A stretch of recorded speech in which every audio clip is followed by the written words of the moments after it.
তাহলে দেখো, যেটা যেটা বলতেছিলাম যে আমাদের ফেসের ভিতরে কিছু এয়ার কন্টেনিং এমটি স্পেস, মানে কিছু ফাঁকা জায়গা আছে যেখানে তোমার বায়ু থাকে। এই বায়ুপূর্ণ গহ্বর বা ফাঁকা জায়গাকেই আমরা বলতেছি হলো সাইনাস। সাইনাস। আমাদের ফেসে টোটালি ফোর পেয়ার, খেয়াল করো কিন্তু, not four, four pair sinus থাকে। তাহলে সাইনাস কি জিনিস বুঝাইতে পারছে? মানে এয়ার কন্টেনিং এমটি স্পেস, মানে বায়ুপূর্ণ ফাঁকা জায়গা বা গহ্বর, এটাই হলো আমাদের সাইনাস। এখন সাইনাস কয়টা আছে? চার জোড়া। খেয়াল করো, এই যে গালের মধ্যে হাত দিয়ে দেখো একটা বড় বোনস বাজবে গালের মধ্যে, হ্যাঁ, এটাকে বলা হয় ম্যাক্সিলারি বোনস। যখন বোনস করবা তখন আর সুন্দরভাবে এটা মনে থাকবে। এখন যেহেতু এই চ্যাপ্টার আছে একটু বলতেই হবে।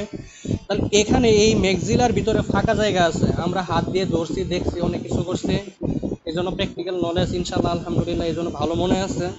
তাহলে এই বোনসটার নাম হলো ম্যাক্সিলা। এই যে গালের ভিতরে যে বোনসটা, এটার নাম হলো ম্যাক্সিলা। এই বোনসের ভিতরে ফাঁকা জায়গা আছে, এই জন্য এটাকে বলা হয় ম্যাক্সিলারি সাইনাস। দেখো এই যে পাশে লেখা আছে বাম পাশে, এই যে ম্যাক্সিলারি সাইনাস। আচ্ছা, এটা গেল। আসো কপালে, আসো কপালে। কপালে বলতে এই দুই চোখের মাঝখানে, মানে হইতেছে তোমার এই যে নাক বরাবর, নাকের উপরে, চোখের পাশে, নাকের উপরে। দ্যাট মিনস এই জায়গাটাকে একটু খেয়াল করো, মানে ফ্রন্টাল যেটাকে আমরা বলে থাকি। তাহলে এই যে কপালে দুই পাশে, এই যে রাইট সাইড আর হলো লেফট সাইড, একটু খেয়াল করো, নামগুলো জাস্ট একটু বলে দেই।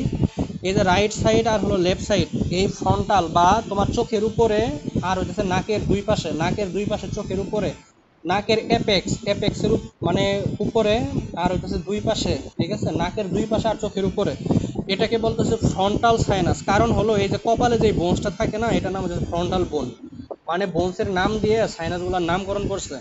ম্যাক্সিলারি বোনস থেকে ম্যাক্সিলার সাইনাস, ফ্রন্টাল বোন থেকে ফ্রন্টাল সাইনাস। তাহলে দুইটা গেল, দ্যাট মিন চারটা সাইনাস চলে গেল, টু পেয়ার চলে গেল।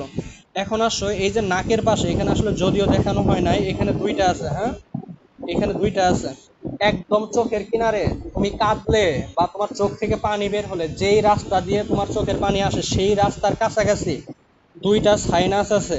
নিচের দিকে যেই সাইনাস, সেই সাইনাসটার নাম হলো, দেখো এই যে এখানে লেখা আছে ইথময়েট। সামনের ক্লাসে ইনশাল্লাহ আরো ভালো করে দেখাবো, এটা আরো সুন্দর ছবি এনে দেখাবো। এখানে যদি ইথময়েটটা বোঝা যাচ্ছে না, শুধু এতটুকু মনে রাখো, চোখের কিনারা বরাবর যেই পথ দিয়ে চোখের পানি আসে, সেই পথ বরাবর তোমার দুই জোড়া সাইনাস আছে, এক জোড়া উপরে, এক জোড়া নিচে।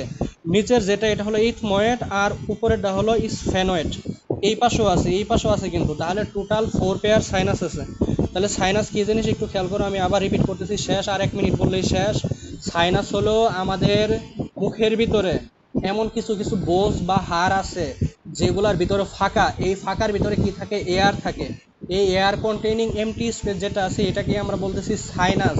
কত জোড়া আছে? চার জোড়া আছে। এদের নামকরণ কিভাবে করা হয়েছে? হাড়ের বা বোনসের নাম অনুসারে। গালের ভিতরে থাকে ম্যাক্সিলা, এই জন্য ম্যাক্সিলারি সাইনাস। কপালে থাকে ফ্রন্টাল, এই জন্য ফ্রন্টাল সাইনাস। আর চোখের ভিতরে দুইটা বোনস আছে, একটা হলো ইথময়েড আর একটা হলো স্ফেনয়েড। এদের নাম অনুসারে এখানে নামকরণ করা হয়েছে ইথময়েড আর হইতেছে sphenoid sinus. Total four pair sinus. এখন এই সাইনাসের ভিতরে যদি ইনফ্লামেশন হয়, ইনফ্লামেশন চিনার কিন্তু একটা টেকনিক বলছিলাম, যে সকল শব্দের শেষে আইটিস থাকবে তারাই কিন্তু ইনফ্লামেশন। তাহলে সাইনাসের ভিতরে যদি ইনফ্লামেশন হয়, তাহলে সেই রোগটার নাম কি হবে রায়ান?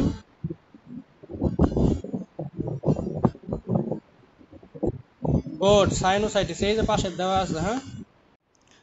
দেখো যেটা বলতেছিলাম, যে আমাদের মেন্ডিবল আর হলো ম্যাক্সিলা, ম্যাক্সিলা হলো উপরেরটা, তাই না? এই যে গ্রিন কালার যেটা, এটা কিন্তু হইতেছে আমাদের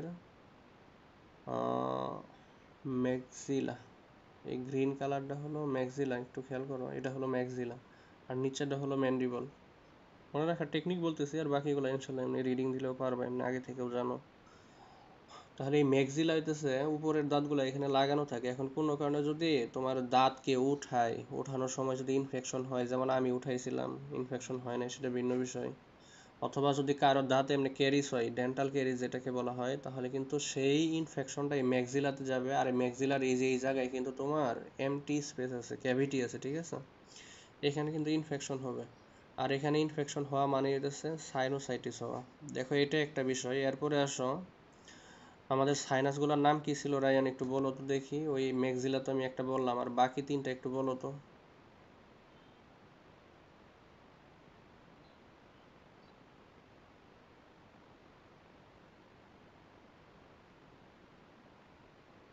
আচ্ছা, দেখো যে বাকি দুইটা একটু খেয়াল করো, বাকি দুইটা হইতেছে উপরেরটায় যেখানে কিন্তু ফ্রন্টাল, এই যে এই একবারে মাথার কাছাকাছি কিন্তু ফ্রন্টাল, দুই পাশে আর কি এখানে ফ্রন্টাল।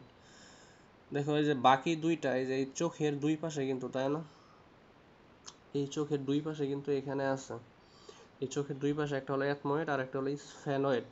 এখন কোনো কারণে যদি কারো এই যে এখানে সমস্যা হয়, ধরো কারো চোখের সমস্যা হয়েছে, এক্সেসিভ পরিমাণে তোমার টিয়ার ফ্লুইড বের হইতেছে, তাহলে কিন্তু এখানে ইনফেকশন হইতে পারে। ওকে, এই হলো মূল কথা। অথবা অন্য কারণে হতে পারে, একটু খেয়াল করো, এই যে নাক দিয়ে তুমি বাতাস নিতেছো, হ্যাঁ, এই নাকের সাথে কিন্তু এই যে এই পাশে কিন্তু যে অরিফিস আছে এখানে কিন্তু জয়েনিং আছে, কানেকশন আছে। এখন কোনো কারণে তোমার যদি অ্যালার্জেন এই নাক দিয়ে ঢুকে অথবা নাকের ভিতরে কোনো কারণে পলিপও হয়, তাহলে কিন্তু এর যে ইনফেকশনের একটা ইফেক্ট, এটা কিন্তু এই যে অ্যাথময়েড স্ফেনয়েডের ভিতরে পড়বে। ঠিক আছে, তাহলে অ্যানাটমিটা মনে রাখো, ম্যাক্সিলার কারণে হইতেছে, ম্যাক্সিলারি সাইনাসে আমাদের ইনফেকশন হবে। কি কারণে হতে পারে? দাঁতের ইনফেকশনের কারণে হতে পারে, কারণ ম্যাক্সিলার সাথে দাঁতের সম্পর্ক আছে। অ্যাথময়েড স্ফেনয়েডের সাথে আমাদের সম্পর্ক হলো নাক আর ওই যে চোখের। কোনো কারণে যদি নাকের আর চোখের সমস্যা হয়, চোখের প্রবলেম আর নাকের প্রবলেম যদি হয়, তাহলে অ্যাথময়েড স্ফেনয়েডে কিন্তু আমাদের আক্রমণ হবে। ঠিক আছে, এটাই হলো মূল কথা। আর যদি কারো ব্রেইনের প্রবলেম হয়, ব্রেইনের প্রবলেম বলতে কি বুঝাইতেছি আমরা, ধরো মেনিনজাইটিস হয়েছে, মেনিনজাইটিস কি দিয়ে হয়? স্টেপটোককাস নিউমোনিয়া দিয়ে কিন্তু মেনিনজাইটিসও হয়, হ্যাঁ। আবার স্টেপটোকক্কাস মেনিনজাইটিডিস দ্বারাও কিন্তু তোমার মেনিনজাস হয়।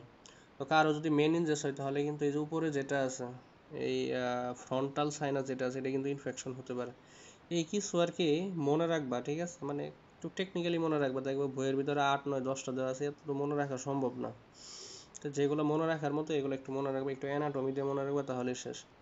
এখন এর লক্ষণ কি? লক্ষণ সম্পর্কে জানো, এগুলো নিয়ে আসলে আলোচনা করব না।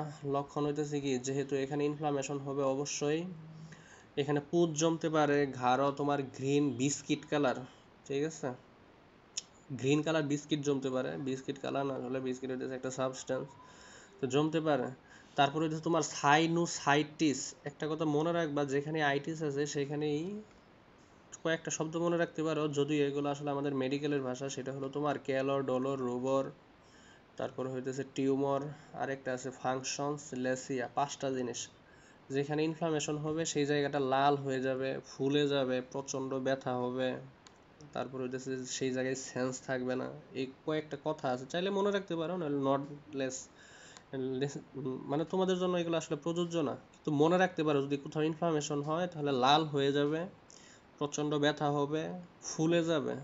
যেহেতু এটা বোনসের স্ট্রাকচারের ভিতরে, তবে এখানে ফুলার সম্ভাবনা কিন্তু খুবই কম, হ্যাঁ।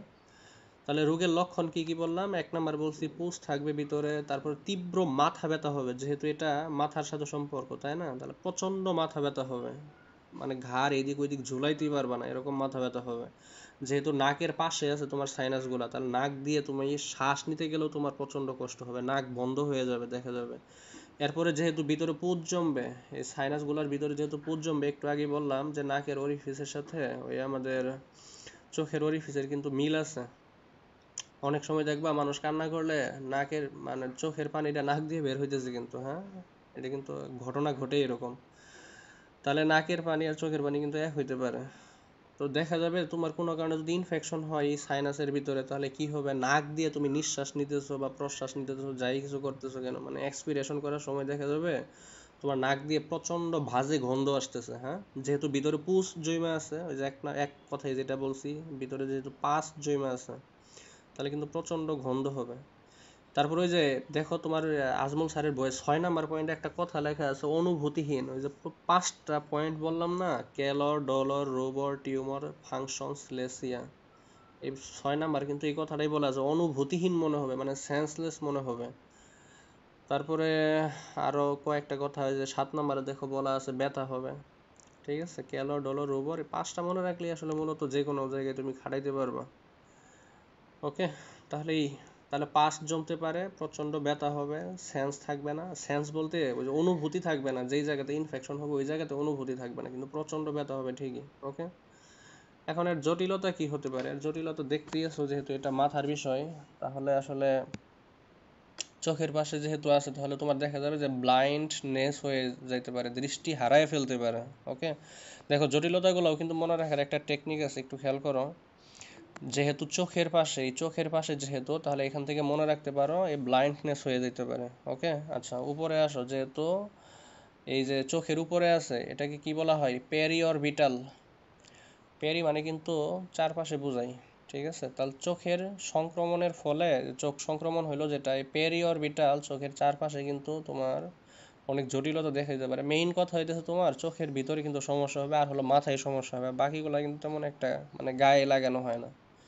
তার মানে চোখেরটাই তো আমাদের মেইন প্রবলেম, তাই না? দৃষ্টি হারাই গেল তো এটাই সমস্যা। চোখের সমস্যার কারণে ব্লাইন্ডনেস হবে, এমনকি মৃত্যু পর্যন্ত কিন্তু হতে পারে। পেরি অরবিটাল আর অরবিটাল সেলুলাইটিস সহ নানা ধরনের তোমার জটিলতা দেখা যাবে। এছাড়া এই যে ফ্রন্টালে যেটা আছে, এটার কারণে কিন্তু মানে সব সময় মাথা ব্যথা লাইগেই থাকবে, লাইগেই থাকবে, লাইগেই থাকবে। ওকে, এখন এর প্রতিকার কি? এর প্রতিকার জানো? এর প্রতিকার হইতেছে স্বাস্থ্যসম্মত পরিবেশে বসবাস করতে হবে। এটাই হলো মূল কথা। যেগুলোর কারণে তোমার সাইনাস ইনফেকশন হতে পারে, সেই সকল মানে জায়গা থেকে সতর্ক থাকতে হবে। এখন কারো যদি হয়েই যায় তাহলে কি করব? কারো হয়ে গেলে তোমার নাকের ভিতর দিয়ে গরম বাষ্প টেনে নেওয়ার চেষ্টা করা হয়, যাতে ইনফেকশনটা একটু সাপ্রেস হয়। এছাড়া বিভিন্ন ধরনের তোমার নেজাল স্যালাইন, তারপরে হলো ওষুধ টষুধ ব্যবহার করা যেতে পারে। এগুলো জাস্ট একটু ইয়ের কথা আর কি। এখন এখানে জানো কিউট হইলে কি ট্রিটমেন্ট নিয়েছিল রায়ান? ট্রিটমেন্ট কি নিয়েছিল বলো তো?